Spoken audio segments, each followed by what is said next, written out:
जीवन बगिया ऐसी उलझी, फूल होगे कम कांटे ज्यादा। सिमटा जीवन डूबी सांसें, आना है तो अब भी आजा। यदि आपने अभी तक अंतिम अध्याय नहीं देखा है तो कृपया करके अंतिम अध्याय देखें। इसके बाद ही इस अध्याय में प्रवेश करें। तो महर्षि मनीषा कहती है, भारतीय कि प्रारंभ के लिए भी तो पहले कुछ मौजूद चाहिए, इसलिए प्रारंभ की बात बकवास है। हम कभी भी प्रारंभ को रखें, कोई भी तारीख के तय करें आगे पीछे अरबों खरबों वर्ष पहले, लेकिन जब भी प्रारंभ होगा वह प्रारंभ नहीं है, क्योंकि प्रारंभ के लिए कुछ मौजूद चाहिए और इसलिए हम स्वीकार करते हैं कि यह अस्तित्व जो है अनादि है, क्योंकि प्रारंभक का जो तर्क है वह इन्फिनिट अनंत रीगेश में गिरा देता है।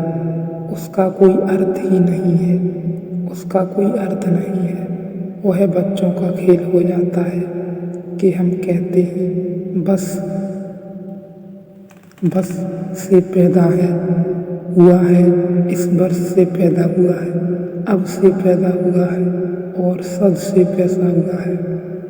लेकिन अगर पैदा होने के लिए जरूरी ही है पहले, तो एक जगह जाकर हमें स्वीकार कर लेना होगा कि यह पूरी श्रृंखला कभी पैदा नहीं हुई, अन्यथा हम सिर्फ पीछे हटते जा सकते हैं, नए शब्द खोजते जा सकते हैं और वे सभी शब्द प्रश्न को हल नहीं करेंगे, उत्तर तो दे देंगे, प्रश्न अपनी जगह खड़ा रहेगा। तो तर्काभास है।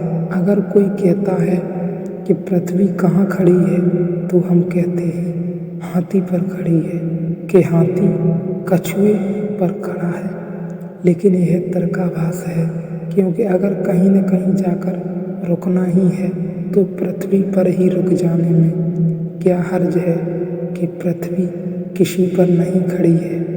और अगर कहीं न कहीं जाकर हमें कहना ही पड़ेगा कि यह अनादि है, इसका कोई प्रारंभ नहीं हुआ, तो इतने दूर जाने की, इतनी यात्रा की नासमझी क्या है। ऐसा ही सीधा सत्य स्वीकार कर लेना चाहिए कि कुछ अनादि है जो कभी प्रारंभ नहीं हुआ, उसका अंत हो सकता है।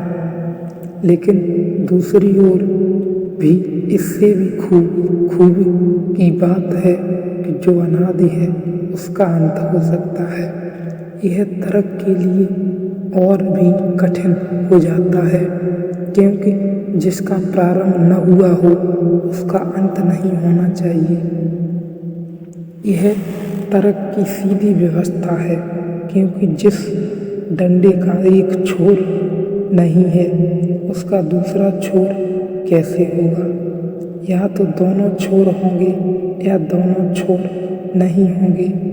सीधा तर्क है और साफ है।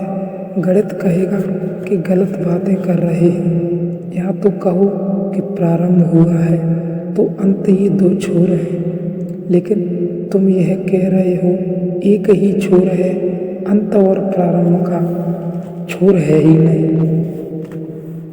यह नहीं हो सकता। हमको भी लगेगा। एक उदाहरण से कहूँ तो शायद ख्याल में आ जाए, पिछले 100 वर्षों में जिसको हम सीधा अरस्तु का तर्क कहें, सीधा लॉजिक, वह टूट गया है। पिछले 100 साल में 2000 साल की अरस्तु की लंबी तर्क की परंपरा बुरी तरह खंडित हुई है, और खंडित हुई है विज्ञान के द्वारा, और बड़े से बड़ी चोट पहुंचनी है। अणु में प्रवेश से, क्योंकि जैसे ही भौतिक शास्त्र की अणु में प्रवेश किया है, वैसे ही एक अनूठी घटना हाथ आई जिसको हम तर्क समझाने में कठिनाई में पड़ गए। वह घटना यह थी कि जैसे ही अणु विस्फोट होता है तो उसके जो मौलिक कण हैं, इलेक्ट्रॉन्स हैं, वे कण भी हैं और तरंग भी। एक ही साथ कोई चीज़ कैसे हो सकती है? क्योंकि तरंग का मतलब ही होता है कण। कण नहीं है जो जहर है, जो लहर है। कण का अर्थ होता है जो लहरा है, ठहरा है, रुका है। लहर नहीं है। लहर में कई कण हो सकते हैं लेकिन कण में लहर नहीं हो सकती। सीधी बात है, कण में लहर नहीं हो सकती। लहर में कई कण हो सकते हैं लेकिन बड़ी मुश्किल खड़ी हुई है। फिजिसिस्ट भी दिक्कत में पड़ गए क्योंकि पश्चिम का सारा विचार अरस्तु को आधार मानकर चलता है एवं चलता रहा है और 2000 साल में उसे कभी तकलीफ नहीं हुई थी। सदा ठीक बैठा था अरस्तु, इसलिए वह पिता है तर्क का। लेकिन इस घटना ने, इन इलेक्ट्रॉन्स ने अरस्तु को बड़ी मुश्किल में डाल दिया। अब दो ही उपाय थे, या तो अरस्तु को मानो और कहो कि यह नहीं हो सकता, लेकिन यह हो रहा था। कण एक ही साथ तरंग भी था, या तो कह दो यह हो ही नहीं सकता। यह हो रहा था। आंख बंद कर लो, लेकिन वैज्ञानिक आंख भी कैसे बंद कर सकता है? यह हो रहा था तो उपाय यही था कि अरस्तु को कहें कि अब तुम चुप हो जाओ। हम तुम्हारी मानकर इतने दिन तक चले, वह ठीक था क्योंकि कोई तथ्य हमारी पकड़ में नहीं आया अब तक जो तुम्हें खंडित करता हो। आज एक तथ्य सामने आ गया है जो इनकार करता है तर्क को। अब हम तर्क को माने या तथ्य को? अगर तर्क को माने तो सारा विज्ञान विकास के लिए कुंठित हो जाता है, विकास के लिए खंडित हो जाता है, विकास के लिए बाधित हो जाता है सारा का सारा विज्ञान।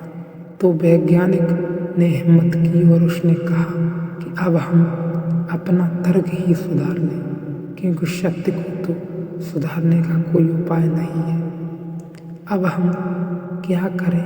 यह तरंग और कण एक ही साथ हैं, तो कण तरंग कांटा नया शब्द गढ़ना पड़ा जो मनुष्य की भाषा में कभी भी नहीं था, अभी हिंदी में अभी भी नहीं है। इसलिए हमको कण तरंग कहना पड़ रहा है। अंग्रेजी को एक नया शब्द मिल गया, क्वांटा। उसका मतलब है दोनों एक साथ ही चीज दोनों। अरस्तु का तर्क बड़ी मुश्किल में हो गया। भारतीय भी आत्मिक खोज में ऐसे स्थानों पर पहुंचे जहां तथ्य तर्क के आगे बढ़ गया। यह एक तथ्य वैसा तथ्य है जहां भारतीयों ने कहा कि माना तर्क ठीक कहता है, जिसका प्रारंभ नहीं उसका अंत नहीं हो सकता। लेकिन हमने अंत करके देखा, हम मुश्किल में हैं। हमने भीतर अनुभव किया कि माया का अंत हो जाता है और आरंभ नहीं। अब हम क्या करें? माया का अंत कैसे होगा? क्या हो भी सकता है या नहीं? इसके लिए देखे गए हम अगले अध्याय में